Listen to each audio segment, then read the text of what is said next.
Si t'es développeur, je vais te donner quelque chose aujourd'hui qui n'est pas une formation parce que non, je ne vends pas de formation. Dans l'AI Driven Dev, on accompagne les développeurs à plus de 5 ans d'expérience à ne pas devenir obsolètes à cause de l'IA. L'idée, c'est qu'en 12 semaines, on puisse implémenter une méthode qui a été pensée pour répondre aux stacks les plus complexes sur les plus grosses codebases, pour augmenter ta productivité grâce à l'IA et ainsi coder 2 jusqu'à 5 fois plus vite, sans perdre en qualité, bien évidemment. Et ça, c'est exactement la méthode que je vais te montrer aujourd'hui, pas à pas. Parce que finalement, l'objectif, c'est pas vraiment de suivre une formation de 50 heures, une formation passive en vidéo sur lesquelles tu apprendrais des petites astuces pour coder sur GitHub Copilot, sur Cursor. Je pense très clairement que ce genre de choses te fait perdre plus de temps qu'il t'en fait gagner. Et le paradoxe de l'IA, c'est que c'est censé justement te faire gagner du temps. Et comme personne n'a 2 heures par jour pour faire sa veille techno, pour pouvoir justement gagner du temps, au final on se retrouve beaucoup à stagner. Et c'est pour contrer ça du coup qu'on a créé un accompagnement tout en un dont je te parlerai après. Parce que si t'es là aujourd'hui, c'est que tu sais que maîtriser l'IA c'est ultra important pour un développeur. Le problème c'est qu'il y a beaucoup de bullshit dans l'IA, pour parler crûment. Il y a énormément de gens qui parlent, très peu de gens qui montrent leurs résultats. Et c'est la raison pour laquelle en fait je donne tout ça gratuitement. C'est justement pour prouver qu'on est capable de le faire. Et si je peux te donner un secret par rapport à ça, je suis totalement convaincu qu'aujourd'hui maîtriser l'IA pour les développeurs c'est une nécessité. Et que c'est qu'une question de temps, en fait, finalement, avec l'IA, elle code juste 10 fois plus vite que nous, avec le même niveau de qualité qu'un développeur senior. Et d'ailleurs, aux États-Unis, ils commencent déjà à demander aux développeurs de maîtriser l'IA dans les entretiens d'embauche. Autant vous dire qu'on a plutôt intérêt à maîtriser le sujet. Et en parlant d'intérêt, c'est quoi, moi, mon intérêt? Moi, mon intérêt, c'est de facturer beaucoup plus cher des projets de haute qualité, faits super rapidement avec de l'IA. Et c'est comme ça que je compte rester un top développeur. Parce que je déteste tous ces termes de automatiser, remplacer les développeurs, etc. Pour moi, c'est totalement du bullshit. On va être augmenté, on va certainement pas être remplacé. Mais tu le sais comme moi, le marché en ce moment, il est pas terrible. Et mon objectif, ça va être de sécuriser ma place de développeur pour les prochaines années. Et pour ça, j'ai choisi de parier sur l'IA. Donc si ça résonne pour toi ce que je suis en train de te dire, on a un accompagnement tout en un, où on applique justement ces méthodes de manière personnalisée dans ton workflow à toi pour que ça fonctionne. La garantie derrière ça, c'est de te permettre de coder 2 à 5 fois plus vite en l'espace de 3 mois. Et comme on s'engage carrément sur les résultats que tu vas avoir, la question n'est plus si tu peux coder avec de l'IA, mais la question c'est comment est-ce que tu dois coder avec de l'IA. Ok, maintenant que ça c'est dit, discutons ensemble de la méthode qui nous a permis de coder 2 à 5 fois plus vite avec de l'IA. Donc il y a 11 étapes par lesquelles on va passer aujourd'hui. On va passer du setup à l'initialisation de la base de connaissances, à vraiment comprendre le requirement sur les métiers. On va faire un plan technique ultra solide, on va générer une feature ensemble, on va accélérer tout ça avec des agents en mode MCP, on va automatiser bien évidemment la revue de code pour au final corriger 90% des bugs si jamais on en a. Bien évidemment, pour illustrer cette vidéo, ce que je vais faire, c'est que je vais simplement coder en même temps la feature avec toi. Je vais te montrer du coup toutes les petites astuces que j'utilise au quotidien et on va se faire un vrai dev de feature tous les deux pour que tu puisses voir les méthodes en application. Parce qu'il y a beaucoup de personnes qui parlent d'IA et finalement, il y a très peu de personnes qui montrent exactement ce qu'elles font. Et juste avant de commencer, du coup, comment est-ce qu'on a fait? Comment est-ce qu'on en est arrivé là? Moi, déjà, ça fait 2 ans, du coup, que je bosse dans l'IA et que j'essaie de trouver les meilleures techniques pour coder plus vite. En 2 ans, du coup, j'ai fait pas mal de petites choses. J'ai créé du coup la première communauté IA française pour les développeurs. Ça, c'est le premier point. Il y a plus de 1400 personnes sur le Discord, donc on est vraiment actif. Si tu cherches des preuves de ce qu'on a fait, il y en a partout sur LinkedIn, mais j'ai notamment codé du coup un SaaS from scratch en entier en y passant que 3 heures par jour pendant 1 mois. Et on parle d'un truc complexe avec la complexité métier. En clean architecture, on parle pas simplement d'un code flingué fait en vibe codant un week-end, on parle vraiment d'un truc ultra solide. On a des dizaines de personnes également qui ont eu des résultats, qui ont augmenté leur productivité dans l'AI Driven Dev. Et bien évidemment, avant de mettre au point la méthode, je l'ai testé dans la boîte dans laquelle je bossais avant, sur un énorme monorepo en production avec plus 15 devs du coup sur la team. Donc ce que je vais te montrer aujourd'hui, ça fonctionne même si ta codebase, elle est énorme. Et bien évidemment, il y a des preuves absolument partout sur LinkedIn, je partage des captures d'écran de prompt, je montre combien de temps j'y passe exactement avec un logiciel de tracking. Et si vous voulez aller encore plus loin, j'ai fait une masterclass sur Cursor, vraiment une formation gratuite, avancée, ultra complète, d'1h16 directement sur YouTube, si jamais vous voulez aller encore plus loin sur comment est-ce que finalement j'utilise l'IA au quotidien en tant que dev.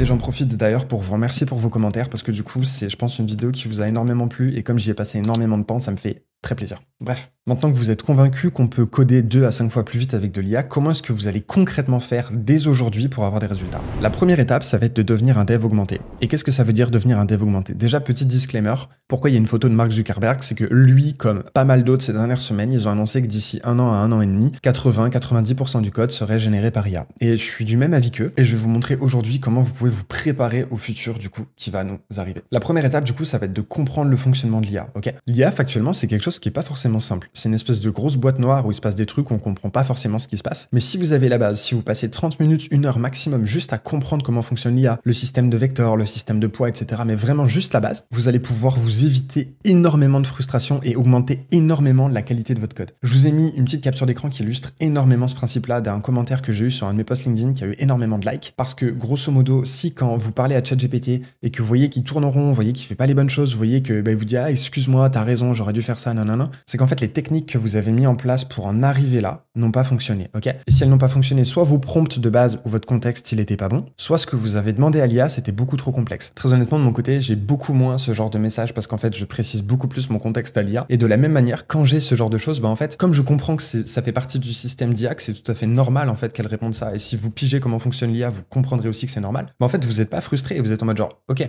ça veut dire qu'il faut que je précise un truc de ce prompt-là, ça veut dire qu'il faut que je rajoute du contexte, ça veut dire qu'il faut que je redémarre une nouvelle conversation. Mais du coup, vous n'êtes pas piégé par ce genre de choses et vous n'êtes pas biaisé en vous disant, de toute façon, l'IA, elle fonctionne pas. Comment est-ce que du coup, vous pouvez, en ayant conscience de ça, accélérer votre flow et devenir plus efficace avec de l'IA? La première étape, du coup, ça va être de maîtriser le prompt engineering. Et le prompt engineering, c'est pas compliqué. Vous avez une petite structure à suivre, ça va vous éviter les hallucinations, vous allez pouvoir optimiser vos prompts et il y a des outils qui existent pour le faire pour vous. Et je vous conseille d'apprendre ne serait-ce que ces 3, 4, 5 techniques qui fonctionnent ultra bien. Si vous configurez des agents, comme on va le faire juste après, et si vous utilisez de bons prompts, vous allez voir que vos résultats, ils vont être exponentiels. Maintenant, qu'est-ce que ça veut dire d'avoir un prompt parfait?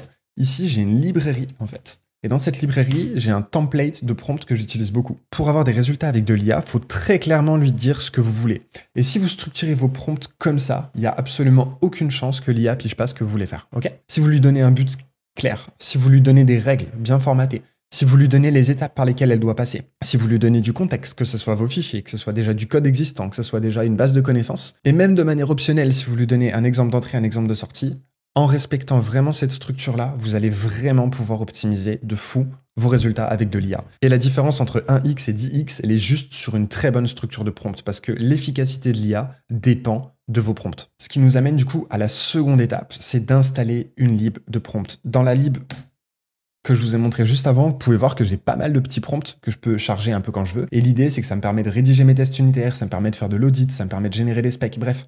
Ça me permet de faire énormément de choses. Et pourquoi est-ce que j'utilise cette librairie de prompt? C'est pour la simple et bonne raison que quand on passe 1 heure, 2 heures à écrire un prompt qui est vraiment ultra bien fait, on a envie de le réutiliser. Parce que si vous utilisez simplement l'IA en mode agent sur le côté et juste vous parlez avec elle, sans forcément structurer vos prompts, vous allez fortement diminuer l'efficacité. Avant de partir, installez également des outils de productivité. Parce que être développeur, c'est pas que coder. On fait énormément de choses à côté. On a besoin de planifier des rendez-vous dans notre agenda, on a besoin de répondre aux mails, on a besoin de faire des meetings, on a besoin de traquer notre temps. Bref, on a besoin de faire tout un tas de choses. Et en fait, devenir un développeur augmenté, ça ne veut pas que dire de coder vite, ça veut aussi dire d'être intelligent et de gagner du temps sur toutes les petites étapes qui vous prennent du temps sur le côté. Faites des sommaires de meetings avec de l'IA. Utilisez de l'IA pour qu'elle organise automatiquement vos rendez-vous dans vos agendas. Si jamais vous bossez en remote, utilisez un logiciel où vous allez discuter avec de la voix pour pouvoir écrire 3 fois plus vite que ce que vous auriez tapé au clavier. Bref, utilisez systématiquement des petits outils comme ça qui 10 minutes après 10 minutes vont vous faire gagner énormément de temps. Enfin, dernier point pour devenir un dev augmenté, apprenez. Aujourd'hui, il n'y a plus de barrière d'accès à la connaissance. C'est terminé. Si aujourd'hui vous ne savez pas quelque chose, c'est que vous avez décidé de ne pas l'apprendre. Aussi simple que ça. De la même manière, si vous utilisez un outil comme ChatGPT ou comme Claude, vous allez pouvoir avoir en un clic, comme ça en bas à droite là, une boîte de dialogue qui va s'ouvrir et vous allez pouvoir poser n'importe quelle question à votre IA en temps réel. Et ça, c'est ultra important parce qu'aujourd'hui, ce qui va faire votre différence en tant que développeur, c'est vraiment votre capacité à connecter les points entre eux et à réfléchir. Et comment est-ce qu'on réfléchit bien avec de la connaissance? Donc, n'hésitez pas à utiliser ce genre de truc, d'autant plus que ça va sincèrement vous aider à devenir beaucoup plus smart. Ici, je vais aller ouvrir un fichier complètement au hasard, un Mistral Provider, tiens, parfait. Et ici, on peut voir que je peux poser des questions à mon LLM. J'ai réutilisé un raccourci clavier et vous pouvez voir tout en bas à droite que du coup, on a chargé le fichier mistral.provider.ts. Et donc du coup, je vais être capable de discuter via ChatGPT directement dans Cursor. Et ça, c'est super utile, notamment quand Cursor est en train de travailler pour pouvoir continuer à discuter, pour pouvoir poser des questions sur notre code.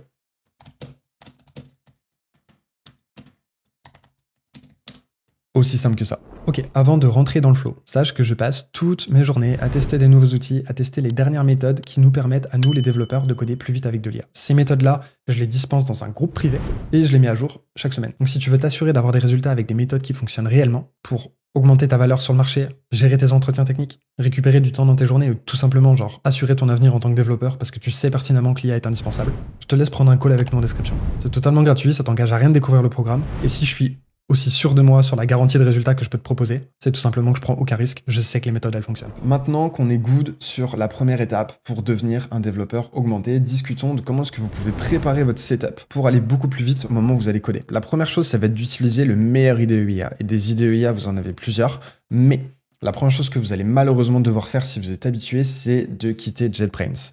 Même si Juni est franchement ultra intéressante, faut avouer qu'en fait, toutes les bases sur VS Code côté IA, elles vont beaucoup plus vite. Que ce soit Cursor, que ce soit Windsurf, que ce soit WooCode, bref, peu importe, vous avez tout intérêt aujourd'hui à switcher sur une base VS Code.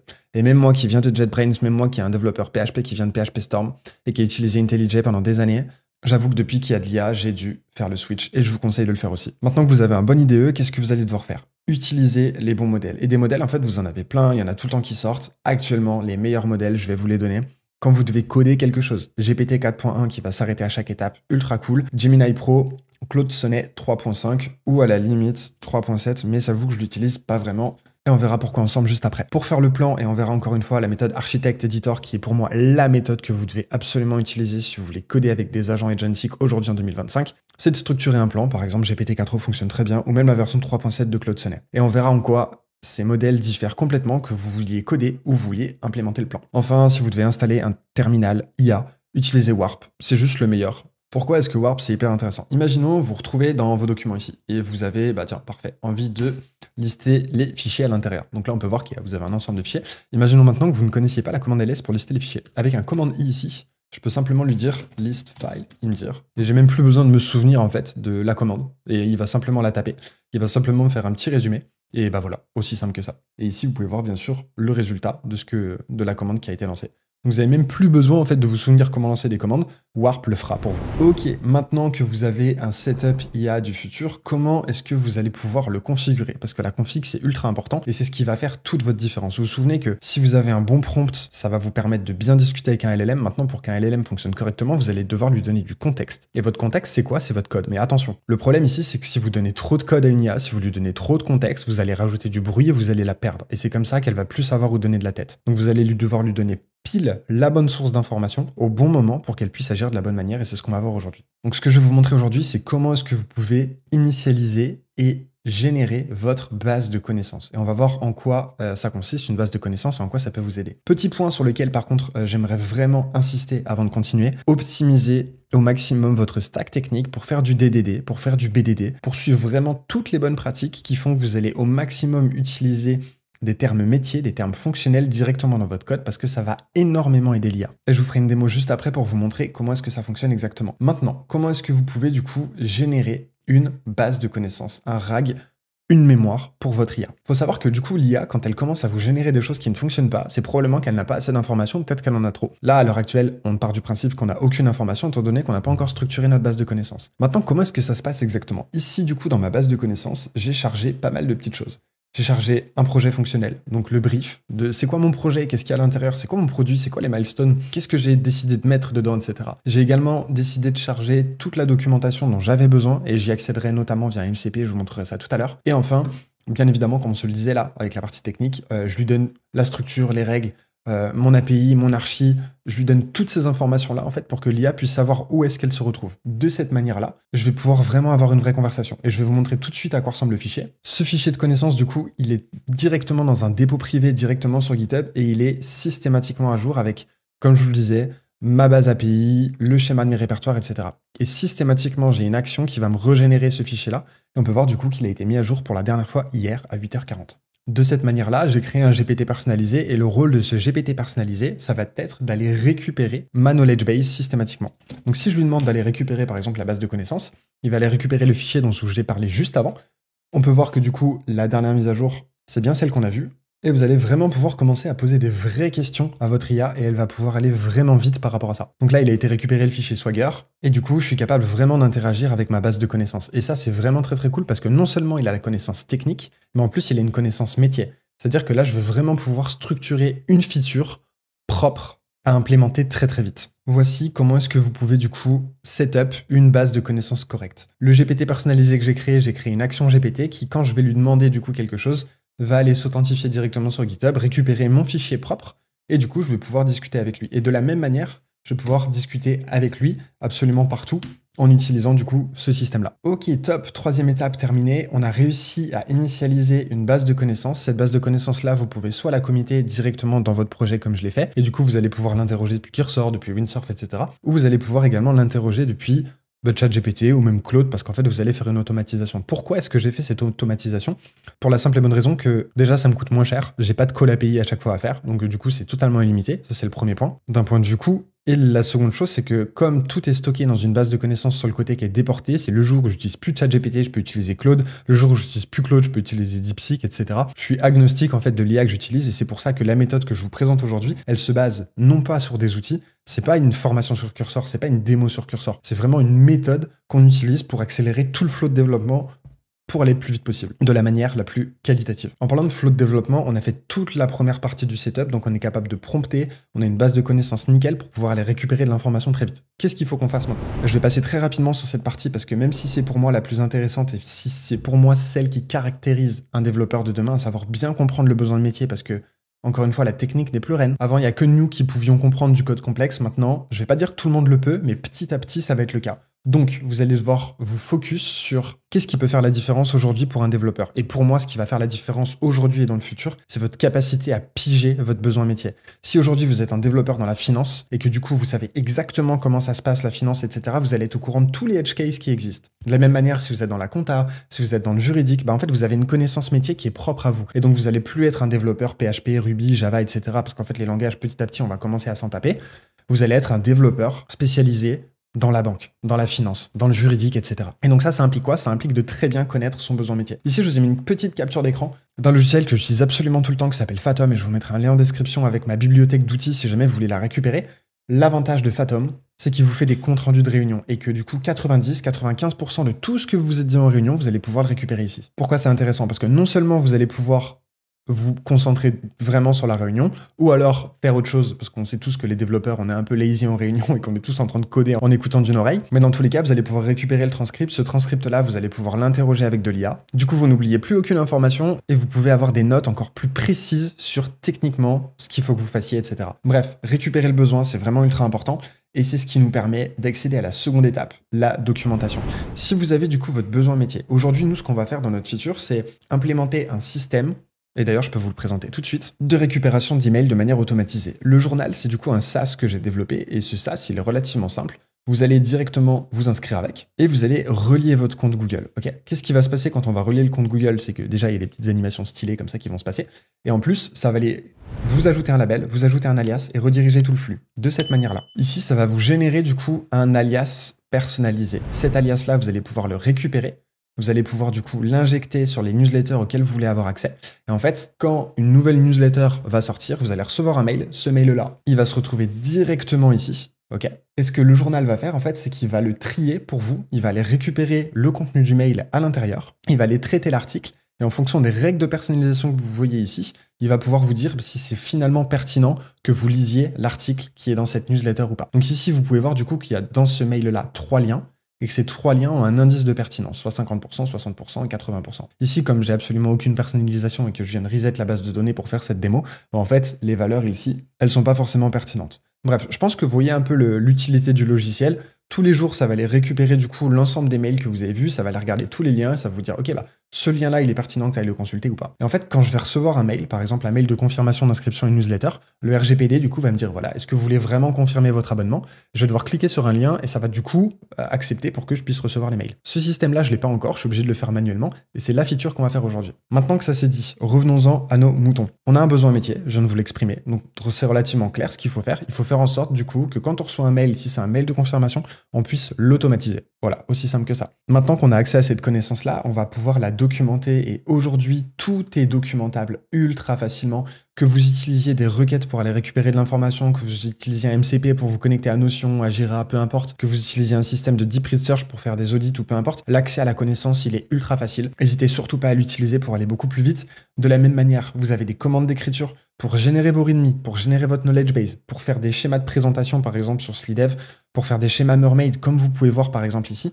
Aujourd'hui, il y a quasiment plus d'excuses en tant que développeur pour pas faire de la documentation parce qu'en fait c'est du markdown, parce qu'en fait c'est vachement bien fait et que n'importe qui peut générer de la documentation qui est nickel. Donc le truc sur lequel on se plaignait depuis des années que les projets n'étaient pas assez documentés, aujourd'hui, on a littéralement les moyens d'avoir des projets ultra clean. Ce qui nous amène à notre point numéro 6. Soit vous avez beaucoup de chance et vous avez un product owner qui vous fait des user stories du futur ultra détaillés avec tous les edge cases, etc. Soit c'est pas le cas. Si c'est pas le cas, vous avez du coup un prompt qui pourrait vous permettre, et encore une fois, c'est tout le but d'avoir des prompts qui sont déjà mappés dans un dépôt qu'on se partage, c'est de pouvoir avoir un système de génération d'user story avec un template hyper fiable. Et comme vous vous souvenez, vous avez désormais accès à votre base de connaissances. Donc du coup, vous allez vraiment pouvoir itérer pour avoir des user stories qui soient béton. Si vous avez de la chance, vous avez vos US. Si vous n'avez pas de chance, il va falloir que vous les fassiez à la main. L'objectif d'avoir des milestones, des epics et des user stories bien détaillés, bien propres directement quelque part, c'est que non seulement avec des MCP, vous allez pouvoir les récupérer, mais en plus, ça va être un pont fonctionnel pour aller vers la technique et on va voir comment est-ce que ça se passe.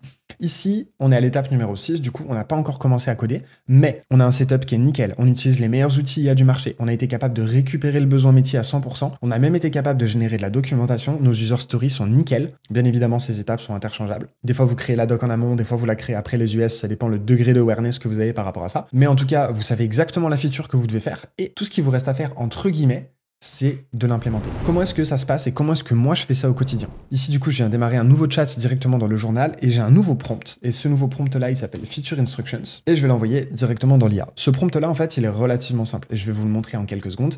Mais grosso modo, il va aller récupérer la base de connaissances, comme vous pouvez le voir ici. On va clarifier les intentions métiers et il va me séparer tout ça avec une liste d'instructions ultra détaillées pour le développeur. Là, encore une fois, vous avez deux choix. Soit, du coup, vous avez votre product owner qui vous a fait une user story du futur et vous la prenez, vous la copiez-collez directement dans le chat et vous allez pouvoir commencer à discuter avec. Soit, c'est pas le cas et vous allez devoir dicter, du coup, votre besoin précis à implémenter à l'IA. Pour ça, je vais utiliser Whisperflow. C'est un logiciel qui permet de traduire automatiquement ma voix en texte. En fait, c'est typiquement ce genre de petit logiciel que j'utilise pour aller beaucoup plus vite. C'est un logiciel qui se base avec de l'IA. Et vous pouvez voir que la traduction, elle est à 100% correcte. Donc c'est comme ça en fait que je vais dicter le besoin tout du long en vocal pour pouvoir aller beaucoup plus vite. Donc voilà par rapport à ça. Une fois que vous avez du coup dicté tout votre besoin et que vous avez envoyé des énormes pavés de texte comme ça en expliquant très clairement ce que vous deviez faire, vous allez avoir tout à la fin quelque chose d'incroyable qui est un manuel d'instruction. Et je vais vous montrer comment ça se passe.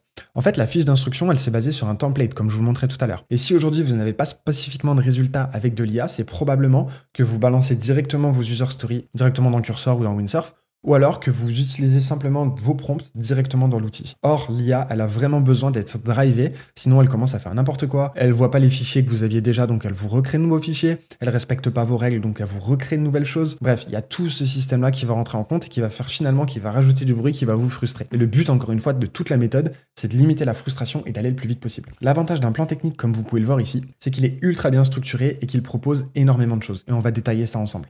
Donc l'objectif aujourd'hui, ça va être d'automatiser du coup la confirmation des newsletters en détectant du coup les emails de confirmation à valider directement avec un LLM pour ensuite envoyer une requête HTTP pour auto-confirmer les souscriptions. C'est ce qu'on se disait juste avant. Par rapport à ça, ça nous a généré un flow ici. Et ça, c'est un flow mermaid et peut-être qu'on va directement le mettre dans un système de prévisualisation. Comme ça, vous allez pouvoir voir exactement ce dont on parle. Donc ici, vous avez vraiment le flow de la feature et de comment est-ce qu'on va l'implémenter directement sur une base actuelle avec nos informations actuelles. Parce que si vous avez fait gaffe, ici, vous avez deux listes de fichiers. Vous avez tous les fichiers existants qu'on va devoir modifier et vous avez tous les nouveaux fichiers à créer. Parce que je vous le rappelle, notre GPT personnalisé, il a tout le répertoire de nos fichiers. Donc qu'est-ce qui va se passer concrètement? On va aller récupérer les emails de Gmail. Parfait, ça existe déjà. On va récupérer les souscriptions.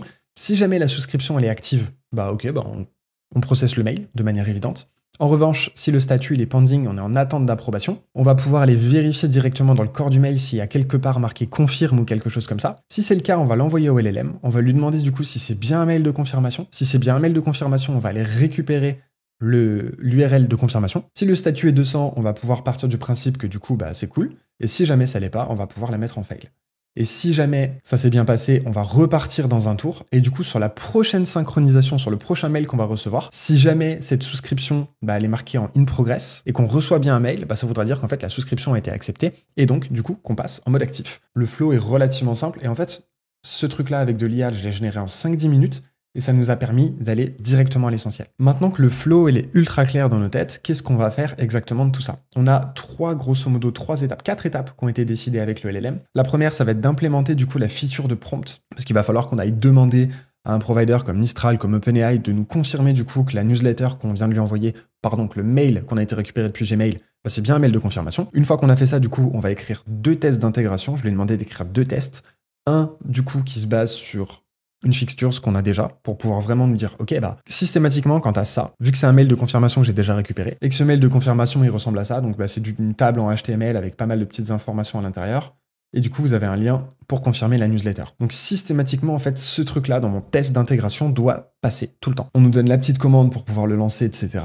L'étape 3, du coup, c'est d'avoir un orchestrateur. Parce que si on regarde, du coup, comment est-ce que ça va se passer, il y a une espèce de queue asynchrone, un orchestrateur qui va aller récupérer des commandes, en fait. Et avec le pattern command query, en fait, on va aller récupérer des informations, on va aller inscrire des informations de manière asynchrone. Et du coup, on a un orchestrateur qui va organiser tout ce flux-là pour nous. C'est pour ça que je vous disais dans cette vidéo que c'était pas simplement un SaaS pour faire un SaaS, c'était un SaaS avec vraiment de la complexité pour pouvoir montrer qu'on peut aller vachement loin avec de l'IA. Donc par rapport à ça, du coup, on a notre orchestrateur ici. En fait, l'orchestrateur, il est relativement simple. Il va aller récupérer, du coup, l'ensemble des mails. Il va aller récupérer tous les mails qui n'ont pas été processés, c'est-à-dire tous les mails qui n'ont pas été lus encore. Et pour chacun de ces mails-là, on va les processer, c'est-à-dire on va les récupérer sur Gmail, on va extraire l'information, et en fonction de cette information extraite-là, on va aller interroger le LLM pour lui dire « Ok, cool, crée-moi les articles par rapport à ça, tous les petits liens que tu as trouvés, je veux bien que tu me crées des articles avec un score de pertinence. » À la fin, on va aller mettre à jour du coup le statut du projet pour dire que le statut est bien à jour. Et c'est ce que vous voyez directement ici dans la barre de header. Donc ça, c'est l'étape 3. Et l'étape 4, du coup, on va avoir des étapes à changer côté front-end. Notamment le fait que, en fait, cette étape de confirmation pour les mails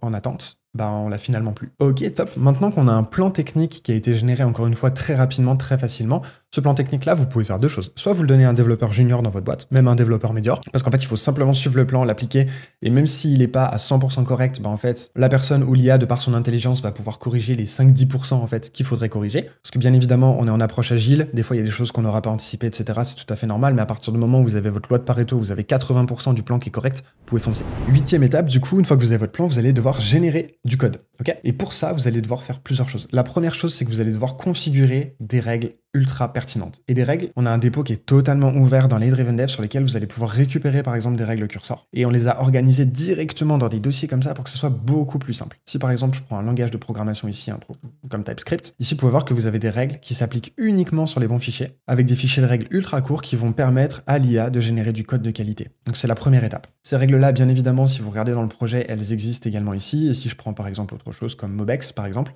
vous pouvez voir que là, vous avez un autre fichier, pareil pour React, etc. De cette manière-là, vous demandez à l'IA, à chaque fois qu'elle génère du code, de vous générer du code de qualité. Donc vous avez réussi à extraire un plan qui est nickel. Ce plan-là, vous allez directement l'envoyer dans l'agent de Cursor ou dans l'agent de Windsurf et il va commencer à exécuter du code tout seul. On verra comment est-ce que vous pouvez connecter des MCP de manière très simple parce que les MCP, c'est vraiment un accès à la connaissance de manière folle. Et bien évidemment, vous pouvez utiliser des agents comme on va le faire ensemble. Et pour la partie quand coder manuellement, j'ai pas le temps d'en parler dans cette vidéo, mais je vous ferai une autre vidéo par rapport à ça. Donc une fois que vous avez votre plan, tout ce que vous allez devoir faire, entre guillemets, c'est de le copier directement dans un agent dans Cursor.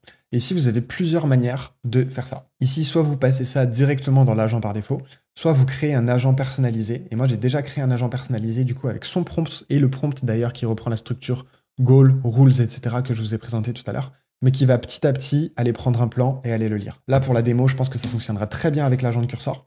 Vous pouvez le laisser commencer à dépatouiller les informations. Et l'avantage du coup d'avoir configuré Cursor pour qu'il agisse de la bonne manière, c'est que systématiquement, il y a un prompt système qui est exécuté en amont de n'importe quelle règle et qui dit qu'il faut utiliser les règles pour le projet et simplement de les afficher à chaque démarrage de prompt. Ça me permet de m'assurer en fait que grosso modo, il va respecter mon standard de clean code, il va respecter ma naming convention, etc. Voilà, donc Cursor va commencer à aller récupérer les bons éléments, commencer à générer les prompts, etc. Et une astuce que je vous conseille absolument de faire. Là, vous avez deux choix. Soit du coup, vous lisez l'ensemble des informations dans Cursor, et du coup, vous êtes en train de l'aiguiller, vous êtes en train de lui dire non, passe plus de ce côté-là, passe plus ici. Soit du coup, vous pouvez directement faire votre review directement ici. Et je vous incite vraiment à faire ça au fur et à mesure parce que c'est ultra important de faire votre review pendant que l'IA est en train de bosser parce que vous n'allez pas simplement attendre que l'IA elle est finie de corriger les bonnes informations. Ok, Cursor a fini de travailler. J'ai mis entre 40, 50 minutes, une petite heure, je pense, à faire ça à peu près. Je sais pas exactement. On a une 14aine de fichiers modifiés, on a pas mal de petites choses. J'ai dû utiliser un agent de debug parce que du coup j'avais des problèmes. Et du coup ça me laisse l'occasion de vous montrer un peu les agents que j'utilise au quotidien. Donc on va utiliser un agent GitHub pour directement envoyer notre pull request directement depuis Cursor. Mais globalement ici vous voyez que j'ai un agent de debug avec des instructions ultra claires.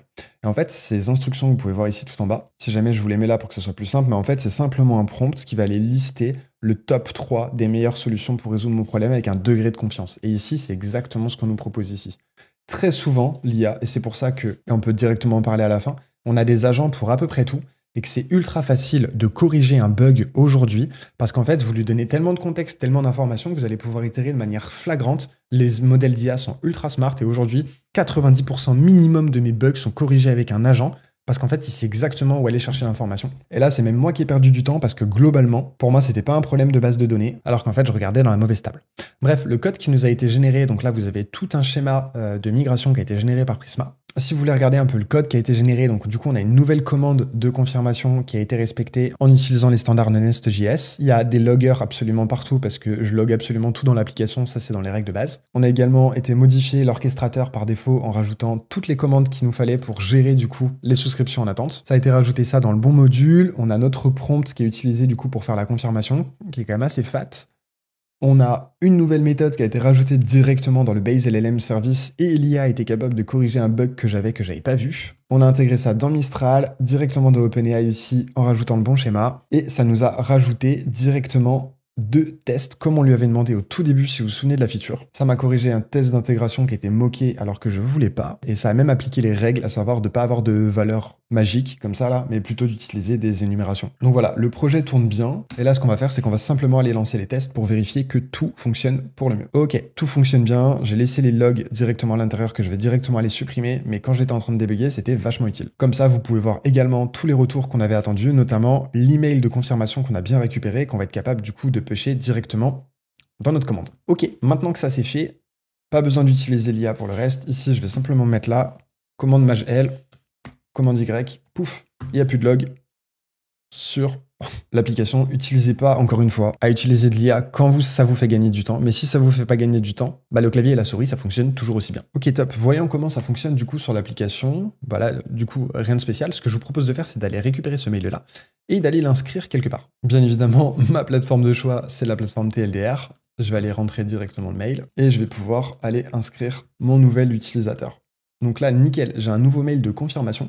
Et ici, je vais simplement me positionner et lancer la synchronisation manuelle pour que ça aille rajouter les informations. Qu'est-ce qu'on peut voir directement dans les logs? On peut voir que du coup, ça a commencé à récupérer les emails, qu'il y a un email qui a été processé, qu'il nous en faut donc un, que ça a été récupéré du coup un potential confirmation email, que ça a été récupéré les informations, ça les a bien envoyées au service, que ça a bien été récupéré les bonnes informations ici au format JSON, que du coup ça a été lancé la commande de confirmation avec les informations, qu'on a essayé d'accéder du coup à l'URL, et qu'on a bien reçu la réponse de confirmation en mode 200, parfait, tac tac tac, newsletter, confirmation, autorisé, top, ok, top. Ici, on peut voir qu'en rafraîchissant la page, on a bien le TLDR ici, là, qui a bien été validé. Donc ça, c'est plutôt cool. Et que le mail ne s'affiche pas ici, parce qu'en fait, on n'a pas processé les informations qui sont à l'intérieur, étant donné que le mail vient d'être vu, il est plus en unread. Et ici, la seule information qu'il y avait, grosso modo, c'était d'avoir des trucs de confirmation. Donc on n'a pas besoin d'avoir, si vous voulez, les liens comme ça directement dans le logiciel. Donc voilà comment est-ce que vous pouvez coder beaucoup plus vite avec de l'IA et comment est-ce que vous pouvez obtenir le maximum des agents sur Cursor tout en vous générant du code qui soit propre, qui soit testé, que vous allez pouvoir revoir vous-même en temps réel.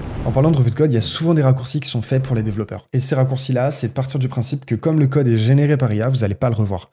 Un code se revoit toujours, c'est indispensable. Donc la première étape qu'on va faire ici, c'est qu'on va générer un message de commit nickel avec Cursor. Faut savoir que Cursor, du coup, dans son système, il est capable de générer des messages de commit qui se basent sur vos anciens messages de commit. C'est pour ça qu'on peut voir ici que ça correspond à la commit convention d'Angular. Là, on est quand même sur une grosse feature. Je vais simplement faire un commit parce que j'ai pas commité au fur et à mesure. Ça aurait été très compliqué pour la review après.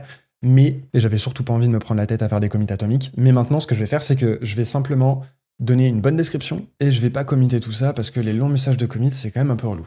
Ok, donc tout est en train de partir. Ce que j'aimerais vous montrer avant de partir, c'est 2 choses. La première, c'est que le système de commit lint fonctionne très bien parce que dès que j'ai des messages de commit de plus de 100 caractères, et ça m'apprendra à pas faire de commit atomique, bah du coup, je me fais crier dessus. Et le second, c'est que ici, on a un agent tout en bas à droite qui s'appelle l'agent GitHub. Et en fait, cet agent GitHub-là va nous permettre de créer des pull requests. Et ça, c'est vraiment très cool. Donc là, je vais pousser les changements. Et maintenant qu'on a poussé tous nos changements, on va pouvoir démarrer une nouvelle conversation. Ici, on a notre agent GitHub. Et ce que je vais faire, en fait, c'est que je vais lui demander de créer une nouvelle pull request en se basant sur la différence entre ma branche actuelle et la branche main. Et comme j'ai pas fait gaffe, j'étais dans le feu de l'action, j'ai tout commité sur main, j'ai complètement oublié de créer une nouvelle branche au démarrage du projet. Donc ce que je vais faire, c'est que je vais aller directement créer une nouvelle branche ici, là, pour vous montrer au moins la fonctionnalité, parce que c'est quand même important de vous montrer ce truc-là et de vous montrer la puissance des agents MCP combinés. Donc ici, on pouvait voir directement sur le dashboard qu'on avait avant, qu'on avait ce système-là de confirmation qu'on avait dit qu'on supprimerait. Donc parfait, on va s'en servir pour le supprimer. Je vais simplement le supprimer d'ici. Tac. Bien évidemment, je peux le supprimer du bon répertoire. Ici, je peux rentrer dans le dossier. Du coup, c'est plus le 3, c'est l'étape 2. Et la personnalisation IA. Ici, je vais pouvoir prendre le 4 et c'est devenu l'étape 3. Et je peux supprimer ça parce qu'apparemment, j'en ai pas besoin. Ok. Et ben voilà. Du coup, on a été récupérer ces informations-là. Ici, du coup, j'ai bien créé ma branche. Tac, je vais utiliser le système de commit magique. Parfait pour créer un nouveau commit. Et ici, du coup, au côté agent, je vais pouvoir mettre mon agent GitHub en me basant, du coup, sur les changements par rapport à la branche main. De cette manière-là, en fait, le prompt qui est directement dans l'agent va commencer à s'exécuter. Il va aller récupérer tous les changements courants, il va aller commencer à récupérer toutes les informations. Il va charger les règles, bien évidemment, parce qu'on charge tout le temps les règles, et il va aller lire le fichier pull request template.md, qui est directement à l'intérieur. Il va commencer, du coup, à le remplir avec toutes les bonnes informations, et il va vous demander si, du coup, il doit bien pousser la branche. Je vais simplement lui demander de le faire, mais ce qu'on peut voir ici, du coup, c'est que on a la description de l'APR qui a été faite, le comportement et les steps to check. C'est quelque chose que j'aime bien ajouter dans mes pull requests, mais simplement des petites cases à cocher comme ça ici, là, comme ça, vos pairs, vos collègues, quand ils font votre review, ils sont capables directement de pouvoir vous s'assurer en fait que fonctionnellement parlant, on a bien réussi à implémenter le truc. Donc voilà, 2 ans de R&D sur l'IA en moins de 40 minutes. C'est sincèrement le flow qui m'a permis de coder 2 à 5 fois plus vite avec de l'IA, et pour être honnête, chaque semaine, on continue de l'améliorer ce flow, parce qu'on peut toujours aller chercher plus loin au fur et à mesure que les modèles sont en train de continuer d'évoluer. Maintenant, tu as déjà probablement regardé ce genre de vidéos sur YouTube, tu sais que l'IA c'est ultra puissant, voire indispensable, mais tu sais pas forcément par où commencer, ni comment exactement l'appliquer de manière personnalisée pour que ça matche avec ton workflow. Eh bien, si t'as pas envie de passer 100 heures de vidéos, de formation, qui te montrent au final des astuces pour coder plus facilement avec Cursor ou avec ChatGPT, conseils qui sont bien évidemment pas applicables dans ton quotidien, je te propose de rejoindre une équipe de développeurs augmentés à l'IA dont le but est de se faire payer cher, de continuer d'avoir des missions super intéressantes, de sécuriser notre avenir et de trouver des moyens super excitants de coder avec l'IA au quotidien. Donc si t'es convaincu comme nous que tu dois investir dans l'IA pour ton avenir et que tu veux des garanties de résultats par rapport à ça, je t'incite à prendre un call avec moi ou avec un membre de mon équipe et on se retrouve de l'autre côté.